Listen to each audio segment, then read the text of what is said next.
What's up everyone and welcome back to the channel. Let's dive into our first news. Alex Pereira believes Jon Jones is truly willing to fight him, and he wants that fight to happen sooner rather than later. Both men are now 38 years old, and according to Alex, time is not on their side. During a recent Q&A, Alex spoke about his mindset and the potential matchup with Jones, saying he genuinely believes Jon is serious about making it happen. He explained that at this stage in their careers, there's no time to waste on speculation. I don't think so because that's something he said in interviews he wants, Alex stated. I think he's at a certain age that's a little elevated for the sport like mine, and we don't have time to waste. I think he'll be sincere if he's really interested or not. Alex emphasized that this is MMA, and nothing is ever guaranteed. He reminded fans that in this game, you can either win or lose, but what truly matters is giving your best and being ready for any challenge that comes your way. He went on to say, "Those who know my work know that I always say in my interviews that you either lose or win, but I'll do my best and prepare myself well to come out with the victory." Alex added that results and records are not something he can control. Sometimes we do things and people who have to validate that don't do it. I'll only do my job, and if they think I'm the best or number 2 or in last place, that's not in my control, he said. Alex made it clear that his focus remains the same, to train hard, perform with passion, and let his fights speak for themselves, no matter what anyone else says. And before we continue, make sure to leave a like on the video and subscribe to help support the channel. Moving on to another news, Aljamain Sterling has made a bold statement that's turning heads across the MMA world. The former bantamweight champion believes that Merab's resume has now surpassed Khabib's. During a recent conversation, Aljamain explained in detail why he feels Merab's run is not only comparable, but perhaps even more impressive than Khabib's dominant career. He began by acknowledging Khabib's legendary status, calling him one of the greatest lightweights of all time, but he pointed out that Khabib's career had several long gaps in competition. Khabib is one of the greatest, no doubt, Aljamain said, but he also had so much inconsistency where he wasn't competing all the time against the best guys. When you're not doing that, it's hard for me to say you're definitely the best if you never took as many chances or risks. He compared Merab's current run to Khabib's title reign, saying that Merab has essentially packed the same kind of dominance into a much shorter time frame. Merab basically had the same title run Khabib had, but condensed into a single year, he continued. How can anyone dispute that? He's putting up arguably more impressive performances and doing it more frequently. Aljamain also brought up Merab's relentless pace, pointing out that he could soon break the all-time takedown record in UFC history. Merab's double could be the best all-time takedown stat we've ever seen,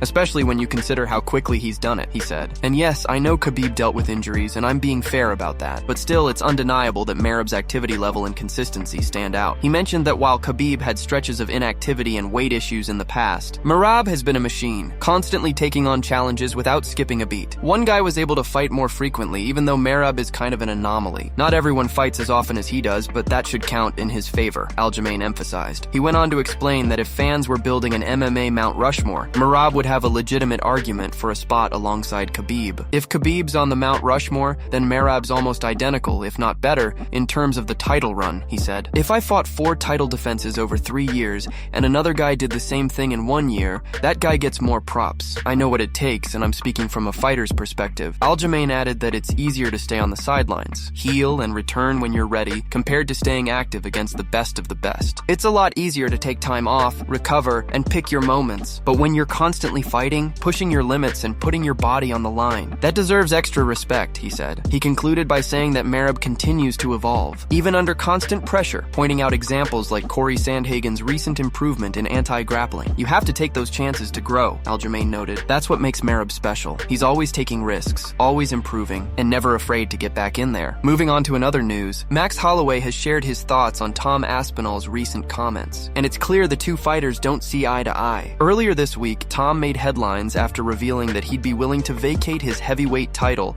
instead of fighting his close friend and training partner, Ante Delija. Delija, who made his UFC debut just last month, scored an impressive first-round knockout win over Martin Tybura, immediately placing himself inside the heavyweight top 10. Tom spoke openly about his friendship with Delija, saying that even if their paths crossed in the rankings, he would never agree to fight him. "My friend and training partner just got to the UFC, Tom said. He got his first win and now he's already in the top 10. That's crazy. He's probably just 2 or 3 wins away from a title shot." Tom explained that if he had never won the belt, things might be different. "If I had never touched gold before, maybe I'd feel like we have to fight because that's my dream. But now that I've done it, I'd vacate the title and let him have his time. I wouldn't fight him, no chance. Some things are more important than money and titles. He's one of my genuine friends, and I'd never go against him." He added that he still has goals left to achieve in the sport, but he can pursue those while Delija continues his rise. "I've won the title. I've done that. I still have more to do, but I can get that done while while he climbs up. I'm happy to step aside when it's his time, Tom said. The statement earned him a lot of praise from fans and fellow fighters, who called it a rare display of loyalty in the fight game. However, Max Holloway had a completely different take. During a recent live stream, Max reacted to Tom's comments and said that if millions of dollars were on the line,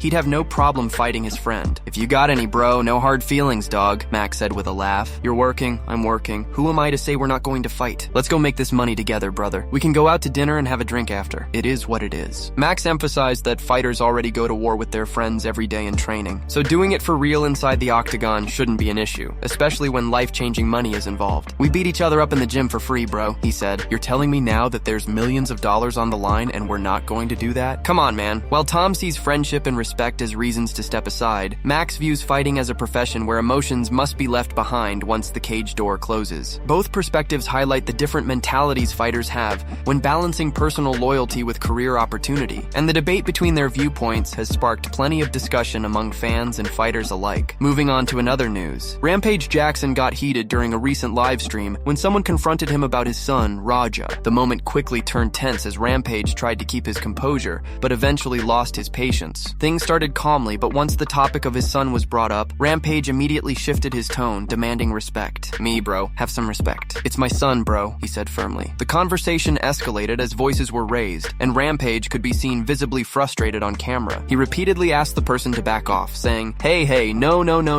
Bro, I'm not stupid. Leave me the hell alone, bro. I'm doing something else. Leave me alone, please. Despite trying to control the situation, the tension only grew stronger. Rampage stood his ground, staring directly at the camera and saying, Get out of my face, please. Respectfully, get out of my face. Viewers could sense his anger as he made it clear that he didn't want his family being dragged into public discussions. Rampage is known for being outspoken, but when it comes to his kids, he has always drawn a firm line of privacy. After the heated moment, he tried to cool things down, clarifying that he holds no grudges and meant no harm to anyone involved. I have no hate for New York and neither do I, he said, before ending the stream. It was an intense reminder that even the toughest fighters have their breaking points when it comes to protecting their family. Moving on to another news, Brady has officially accepted a fight with Michael Morales, and the matchup is now set to take place at UFC 322. The announcement came directly from Hunter Campbell, and it immediately caught the attention of fans because Brady is currently ranked number 2 in the welterweight division, while Morales sits at number 8. Many were surprised that Brady agreed to take this fight, but he recently explained exactly why during an episode of his podcast. Brady said he doesn't see any reason to wait around or look for the so-called perfect matchup, because in the UFC, every opponent is dangerous. Whether I fight him now or fight him later, I'm going to have to get to him eventually, he said. So, I might as well get him out of the way now. Coming off a huge win over Leon, Brady said that taking on an undefeated young contender like Morales is a risk, but it's one he's willing to take. Once I beat him, I'm undeniable for the title shot after that, he added confidently. Brady made it clear that his goal is simple, to keep proving himself until there's no choice but to give him the next title opportunity. I'm not waiting around, bro. There's no perfect matchup in the UFC. Everyone's tough. Everyone hits hard. We're the best fighters in the world. You have to be ready to fight any of them, he said. When the UFC offered him the Morales fight, Brady didn't hesitate. This is what they came with, and I said yeah. He also addressed the idea of moving from facing the number 1 contender to fighting someone ranked below him, saying he doesn't care about rankings. At the end of the day, the UFC doesn't care about the rankings. They make the decisions. I go out there and beat Michael Morales after just beating Leon. They can't keep denying me a title shot, he said. Brady went on to emphasize that it's not the rankings or the fans who make the fights. It's the UFC itself. They make the fights. The rankings don't. The fans don't. The UFC makes the fights. So I'll keep going out there, keep being undeniable, and eventually, they'll have to give me what I want regardless, he continued. He finished by saying that fighting is what he loves, and that he's going to keep stepping into the octagon until he reaches his ultimate goal. I'm a fighter. I get paid to fight. I love to fight. So I'm just going to keep fighting until I get there anyway. Moving on to another news, Merab has finally opened up about his long-standing beef with Petr Yan, giving fans a deeper look into what really went down between the two. Leading up to their first fight, the tension was real. You could feel the animosity every time they crossed paths, and it wasn't just for show. In a recent interview on the Ariel Helwani show, Merab explained that while things are no longer personal, there was a time when the rivalry carried genuine bad blood. He said that the first time he met Yan, he saw a bully. According to Merab, Yan looked down on him, showing zero respect. When I saw him for the first time, he was a bully, Merab said. Even in Abu Dhabi, right before his fight, he was talking with Aljo and pointed at me, saying, "This guy is nothing. He's small." I walked up and stood next to him smiling, and he still said, "This guy is zero." He gave me no respect at all. That attitude lit a fire in Merab, who went on to prove himself inside the octagon. Now, with their rematch officially set for UFC 323, the bantamweight champ is ready to get back to work. "I'm going back to Vegas tonight," he said. "I'll start training right away. I don't want to waste any time. This upcoming fight will mark Merab's 4th title defense this year, which sets a new UFC record. Despite that, he's already thinking ahead. I'm willing to fight again in March," he added. "February will be in Australia, and I don't think they'll give me that. But March sounds realistic." Interestingly, Merab also spoke about a dinner he had with Hunter Campbell, where the UFC executive shared some kind words about Ariel Helwani. Even with Dana's long-standing beef with Ariel,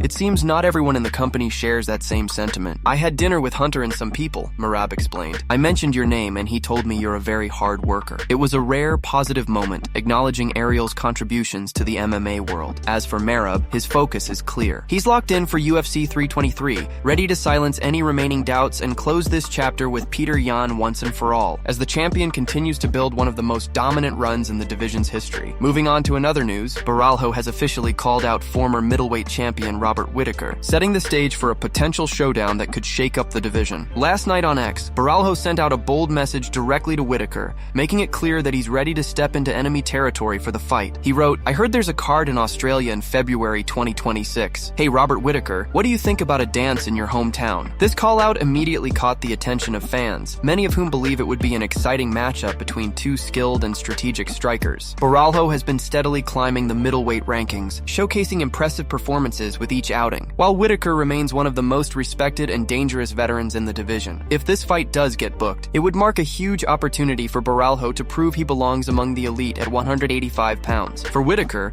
it's a chance to defend his legacy and remind the world why he's still one of the best to ever do it. The potential clash in Australia could be an explosive addition to the UFC's 2026 lineup. Moving on to another news, another shakeup has hit the UFC 322 card, as serhii Sitty has officially pulled out of his scheduled fight against Malcolm Wellmaker. The bout was set to take place on November 15th, but unfortunately, Sitty suffered a brutal shoulder dislocation during training, forcing him to withdraw from the event. MMA journalist Nolan King was the first to break the news via social media, and soon after, Sitty confirmed it himself through an emotional Instagram post. In his statement, Sitty wrote that it was heartbreaking to announce the news, explaining how much he was looking forward to competing at UFC 322. He said that after dislocating his shoulder in practice, there was no way he could recover in time to fight. He apologized to his opponent, Malcolm Wellmaker, saying he truly hoped to still be part of the card, but it just wasn't meant to be this time. Sitty promised fans he'll do everything possible to heal quickly and come back stronger than ever. He also thanked everyone who had shown him love and support during this tough moment in his career. Unfortunately, Sitty isn't the only fighter who's had to pull out of a fight this week. Austin Bashi has also withdrawn from his upcoming November 8th bout against Jamal Emmers. Bashi took to Instagram to explain his situation, revealing that he's been dealing with an injury that has made it impossible for him to train properly. After consulting with his team and medical staff,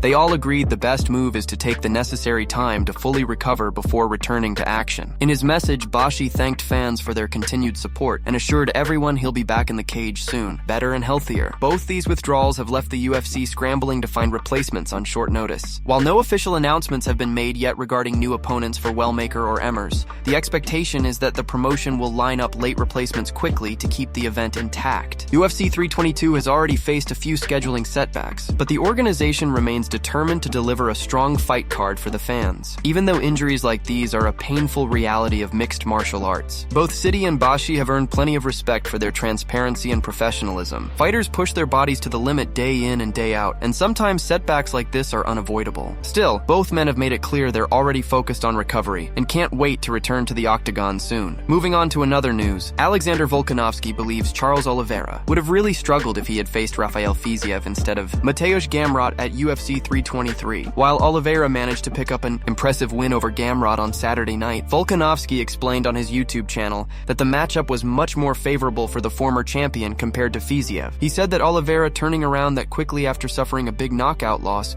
would have been risky, especially against someone as dangerous as Fiziev. According to Volkanovski, taking that fight just 3 months after getting stopped would not have been the best idea. He added that Gamrot was the smarter option since Oliveira didn't have to worry about the same kind of knockout threat. Gamrot is more of a grappler, someone who pushes the pace but doesn't carry the same explosive striking power that Fiziev brings. Volkanovski explained that having a full camp gave Oliveira confidence to handle wherever the fight went, but Fiziev would have made things far more difficult. He said Fiziev would have landed clean shots, done damage in the scrambles, and really tested whether Oliveira's chin could hold up after that last knockout. That's why, in his opinion, it would have been a rough fight for the former lightweight heavyweight king. After the win, Oliveira stayed true to his promise and threw a massive celebration in his hometown favela, giving back to the community that supported him for years. He hosted a big party for local families, providing food, gifts, and entertainment for the kids, showing once again why he remains one of the most beloved figures in Brazilian MMA. On the other side, Gamrot broke his silence following the loss, sharing a powerful message on Instagram. In a poetic and emotional statement, he said, "The wolf cannot weather the storm. The wind was too strong, the lightning too close, and the ground beneath my feet was shaking like a heart." He continued, explaining that even though he fell, it wasn't due to a lack of courage, but because of the weight of everything he carried. Still, he made it clear that he did not quit. He raised his head to the black clouds with tears in his eyes and said, "It ain't over yet," Gamrot wrote, symbolizing resilience and the will to fight on no matter the challenges. Although Oliveira emerged from the fight unscathed, fans are already eager to see what comes next for him. With his health intact and his confidence restored,